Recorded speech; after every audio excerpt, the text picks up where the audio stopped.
ভালো মেয়ে ঠিক কাকে বলে জানো? ভালো ছেলে মানে কি? তুমিও বলবে সহজ প্রশ্ন, মাপকাঠি একটি। যে মেয়ে পেয়েছে অঙ্কে 100, যে ছেলে ভূগোলে সেরা, তারাই তো ভালো সবাই বলছে। হীরের টুকরো এরা।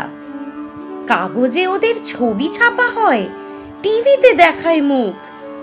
ওদের জন্যে আমারও তো ভাই আনন্দে ভরে বুক। তবু কেন জানো তোমাকে বলছি, দেখে শুনে পাই ভয়। শুধু এত এত নম্বর পেলে কি ভালো ছেলে মেয়ে হয়?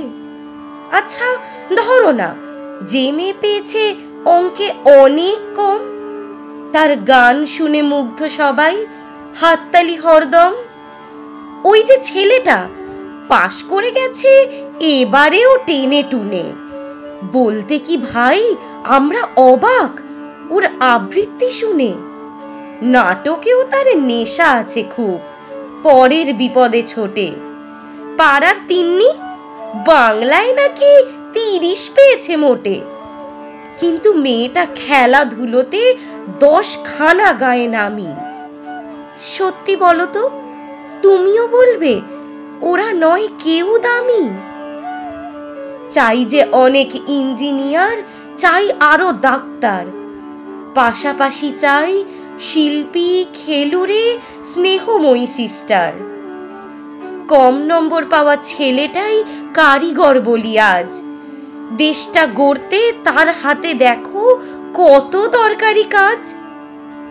পরের দুঃখে কাতর যে মেয়ে মুখটি করেছে কালো, কম নম্বর পেয়েছে বলে কি বলবে না ওকে ভালো? অভাবের টানে কলেজে পড়েনি, ছোট দরমার বাড়ি, তবুও ছেলেটা বাবা মাকে দেখে, ভাড়াতে চালায় গাড়ি। তাই বলছি কি, শুধু নম্বরে হয় নাকি মাপকাঠি? ভালো ছেলে মেয়ে বলতে কি ভাই মানুষ চাইছি খাঁটি।